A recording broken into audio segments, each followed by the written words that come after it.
Have you ever heard of a weapon that can travel so fast it seems to bend the rules of physics? A weapon that could reach anywhere on the globe in under an hour, moving at speeds that make our current missile defense systems almost obsolete? This isn't science fiction. This is the reality of hypersonic missiles, the centerpiece of a new, high-stakes global arms race. So, what exactly are we talking about when we say hypersonic? The term literally means above sound, but in the world of military technology, it refers to speeds of Mach 5 or greater. That's 5 times the speed of sound, or roughly 1 mile per second. At that velocity, a missile could travel from New York to Los Angeles in under 30 minutes. To put that in perspective, a commercial airliner takes about 5 hours. But it's not just about raw speed. What makes these weapons truly game-changing is their combination of speed and maneuverability. Unlike traditional ballistic missiles, which follow a predictable, arched trajectory like a thrown ball, hypersonic weapons can fly at lower altitudes and change direction mid-flight. Imagine trying to hit a curveball traveling at 3,800 miles per hour. That's the challenge these weapons present to defense systems. They are designed to be unpredictable, elusive, and nearly impossible to intercept. There are 2 main types of hypersonic weapons currently in development. The first is the Hypersonic Glide Vehicle, or HGV. An HGV is launched high into the atmosphere on a rocket, just like a traditional missile. But once it reaches its peak altitude, it detaches and glides towards its target, skipping along the upper atmosphere like a stone on water. It can maneuver unpredictably, making it incredibly difficult to track and shoot down. The second type is the hypersonic cruise missile. These are more like super-advanced jet aircraft. They are powered by an air-breathing engine called a scramjet, which scoops up oxygen from the atmosphere to fuel its combustion. This allows them to fly at sustained hypersonic speeds within the atmosphere, hugging the terrain and maneuvering to evade detection. The race to master this technology is well underway, with several global powers leading the charge. Let's start with Russia, which has been very public about its hypersonic capabilities. Their most famous system is the Avangard. Russia claims this is a hypersonic glide vehicle capable of flying at Mach 27, an incredible 27 times the speed of sound. They say it's capable of making sharp maneuvers on its way to a target, making it invulnerable to any existing missile defense system. The Avangard is reportedly nuclear-capable and has already been declared operational by the Russian military, mounted on intercontinental ballistic missiles. Then there's China, which has invested heavily in its hypersonic program and conducted hundreds of tests. Their most well-known system is the DF-ZF, another hypersonic glide vehicle. Launched from a medium-range ballistic missile, the DF-ZF can allegedly perform extreme maneuvers to bypass missile defense systems. Experts believe China sees these weapons as a way to counter the powerful U.S. Navy and hold American aircraft carriers at risk from great distances. In 2021, a test of a Chinese system that circled the globe before heading towards its target caught the attention of intelligence agencies worldwide, showcasing a highly advanced capability. And what about the United States?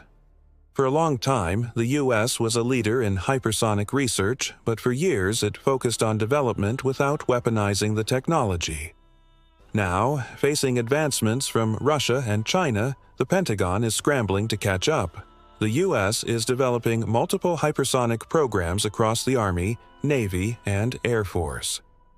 One of the most prominent is the Army's Dark Eagle, also known as the Long-Range Hypersonic Weapon. This is a ground-launched system with a reported range of over 1,600 miles, designed to deliver a conventional warhead with pinpoint accuracy in a matter of minutes. The Navy is developing a similar sea-launched version, while the Air Force is working on air-launched cruise missiles. So, why are these weapons considered nearly impossible to stop?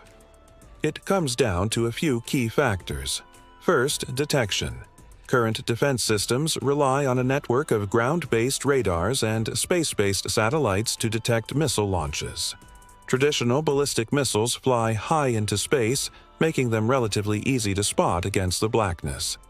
Hypersonic weapons fly much lower, in the clutter of the atmosphere, making them harder for ground radars to see until they are much closer. By the time they are detected, it might be too late. Second, tracking and interception. Even if you detect a hypersonic missile, you have to predict its path to intercept it. But because they can maneuver, their trajectory isn't predictable. An interceptor missile launched to meet it at a certain point in the sky might find that the target has already changed course. The sheer speed also dramatically shortens the response window. The entire detect, track, intercept sequence, which might take 15 to 20 minutes for a traditional missile, is compressed into just a few minutes for a hypersonic one. Our current interceptors simply weren't designed to hit something moving that fast and that erratically.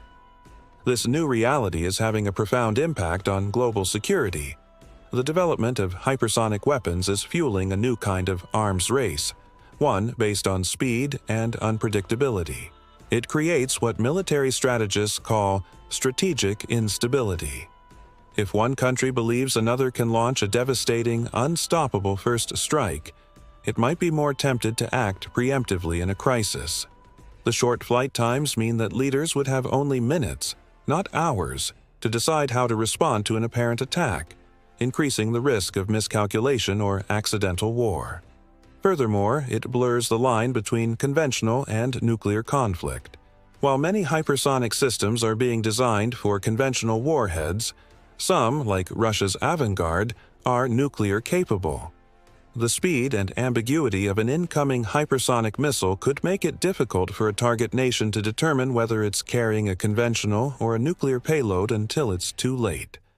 This could lead a nation to assume the worst and respond with nuclear weapons. In response, nations are now racing not just to build their own hypersonic missiles, but also to develop defenses against them. This involves creating a new generation of sensors, a hypersonic and ballistic tracking space sensor layer, with many more satellites in low Earth orbit to provide better tracking. It also means developing faster, more agile interceptors. But this is an incredibly complex and expensive challenge. The dawn of the hypersonic era marks a significant shift in military technology and strategic thinking. It's a world where the speed of conflict is measured in minutes, and the margin for error is razor thin. While the technology is impressive, it brings with it a host of new dangers and challenges that will shape international relations for decades to come.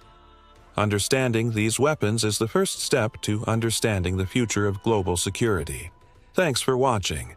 If you found this explanation helpful, please give this video a thumbs up, and don't forget to subscribe and hit the notification bell so you do not miss our next deep dive into the technology that's changing our world. See you next time.